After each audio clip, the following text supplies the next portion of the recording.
Yo, what's going on, everybody? I'm back with another video. It's your boy Luke. If this is your first time watching me, I make videos like this a lot. You can go check out my channel, subscribe, like this video if you like this video. All that stuff really helps me. I really appreciate that. So if you do subscribe, like, I really thank you for that. So today in this video, I'm going to be talking about the Arsenal-Portsmouth game today, baby. Oh yeah, we finally got a little soccer on this Monday morning. Nothing great, nothing to brag about. No super high quality teams are playing. We got a little bit of Arsenal trying to get back in the rhythm, really trying to find their form. They've really been struggling lately. Arsenal has not been playing the way Arsenal historically has played. They've really been struggling ever since Arsene Wenger has kind of left as being coach. They've been struggling for the past couple of years now, and this year mixed with this season and last season have kind of been historically very bad. They brought in the Paris Saint-Germain's coach Unai Emery. They brought him in for I think a little over a year. I think it was like 13 months, maybe 16 months it was, maybe 18 months. But yeah, they tried him out. His tactics really probably were not ideal. He left Ozil out for basically the whole entire beginning of the season, not even as a substitute, but they didn't let him travel with him, anything like that. So maybe that goes to say that Ozil maybe is a little lazy in training. I think that's what Unai Emery was kind of implying by that. But at the same time, that's your star player, that's your go-to, that's your magic man in the middle, so Ozil needs to play. So they got rid of Unai Emery, they sacked him, and they brought in Mikel Arteta from Manchester City, who was, I believe, an assistant coach for Pep Guardiola under Manchester City. And Arteta has been the manager for about, I would say, a month now. I think it's been about a month, maybe 3 weeks, maybe 4 or 5 weeks. Arsenal had been playing a little bit better, a little bit more quality football.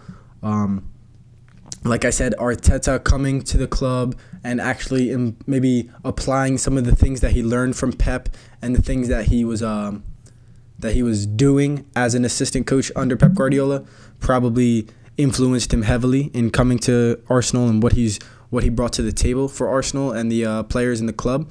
But at the same time, you have players like Aubameyang, who Aubameyang has played very well the past 2 seasons. He was on I don't know how long he's been on Arsenal, but the seasons that they've been struggling, which was mainly last season and this season specifically that I'm going into, he's played pretty well this season. He's missed a few games from injury. He's had quite a lot of goals. Alexandre Lacazette is someone that Arsenal has kind of been dealing with injury kind of prone wise for quite a while now. I think Lacazette has been there for over like a year or two. I think he's been there for like 3 or 4 years. He came over from the French league, Olympia. I forget. I gotta learn how to pronounce his old team.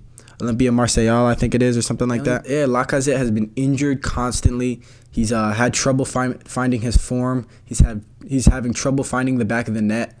All these things that he's got to work on. You know, you're a world-class player, Lacazette. You have to perform at a world-class level. Going off of Lacazette and Aubameyang, they've got a few young kids. They've got a few young kids. They got Saka. Saka is very, very influential when he plays. Sometimes he can perform. I think he's had a few goals, a few assists now. I like to see him on that left wing side. He plays pretty well. Seems pretty comfortable on that left wing side. Probably has a little bit of pace. I'd like to see if he comes out and starts today. They have another number 30. They have like a number 28. That Willock is pretty good. I think his name's Willock. He's pretty good. He's young. He's a young kid. Arsenal's got to work on him. And then Arsenal also has another kid that plays up top. Number 30, I think his name is. Or excuse me, that's his number, but I don't know his name. But he's been playing pretty well. I think he's got every time I watch him, he's always getting some pretty solid chances. Sometimes going over the crossbar or going over the net. He looks really young, but he's got some developing to do. But that's good that they have a few players up front that can develop into stars and overall better players. Going off of that, they paid, I think, $90 million for Nicolas Pepe. Nicolas Pepe honestly has been horrible. If you really want my honest opinion, I think Nicolas Pepe is completely garbage. Honestly, he doesn't do anything good. He's a waste of £90 million. Yeah, he's had some he had a game where he had like 1 goal and 2 assists. Like, he can perform. That left foot is kind of lethal. Like, he's quick. He's got that left foot pace. But at the same time, you can kind of tell that their mentality as a team has been off for a while now. So Arteta coming and trying to evaluate and change their mindset has been difficult, because you can see specifically on Nicolas Pepe the frustration in his game. So that is something to take into consideration. Their goalie plays pretty well. I forget his name, but he's playing pretty good. Like I said, their defense is so trash. Their defense is pitiful. David Luiz is not the David Luiz he once was when he was on Chelsea and when he was on Paris Saint-Germain. He's not that player anymore. They also have Socrates. I think they have Socrates. He's horrible. Honestly, I'm sorry. Mustafi is trash. Mustafi is so bad. Mustafi is probably their worst defender. Same thing with they might want to go with Maitland-Niles, instead of Hector Bellerin. Hector Bellerin, I do like Hector Bellerin as a person and as a player as he once was. He was very fast. He was very pacey, very quick, very agile. I like that about him. He's a cool guy, very fashionable, kind of cool, public figure. But at the same time, ever since he tore his ACL last season and he's kind of come back this season, he's not been the best player. He's been giving the ball away at the back. He's making poor passes, poor crosses, poor decisions. So I don't think he's maybe ready to come back right now. I was kind of hoping he was. Probably isn't ready to come back. So their best bet is probably to go with Maitland-Niles. But like I said, their team is not high quality, especially their defense. So you have Hector Bellerin playing with 2 horrible center defenders, and he's kind of a quick, pacey outside back who needs protection from the center midfield and the center defense to protect his position so he can go up and attack a little bit.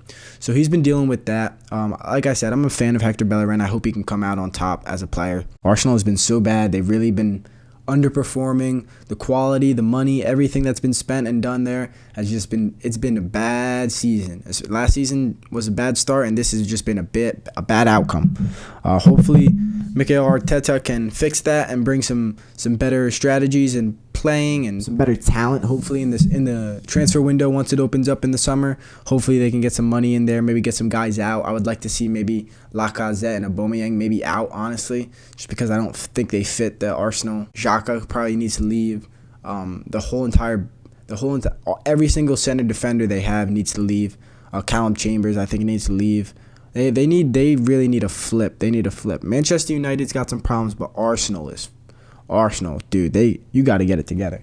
So today they're playing Portsmouth. I'm not sure if they're at Arsenal or at Portsmouth, but either way, Portsmouth is a very underdeveloped team compared to Arsenal.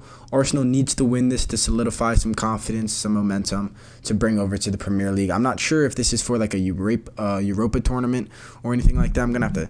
Let me see real quick. Yeah, it's FA Cup 5th round. So it's a FA Cup. It's part of the FA Cup tournament. So we'll get that game going. It'll be fun. Hopefully, Arsenal needs to win this. Portsmouth, I don't even think is in the Premier League. I think they're a little bit under the Premier League. So for Arsenal to lose a game like this would be embarrassing. So hopefully they can get it done. Hopefully they can figure some things out, man. Damn, they got to get it together. The Gunners got to get it together. I really hope you guys enjoyed this video. I hope you guys like these clips, these little short videos, these little pre-game analysis and little stuff like that about sports. You guys want to check out my podcast, my channel, subscribe, like this video. It's all appreciated very much. Appreciate the support. Don't get that much views right now. Just trying to build my content, build my channel. So everything helps. Every little thing helps. So thank you guys so much for watching. Have a great day. Enjoy the game.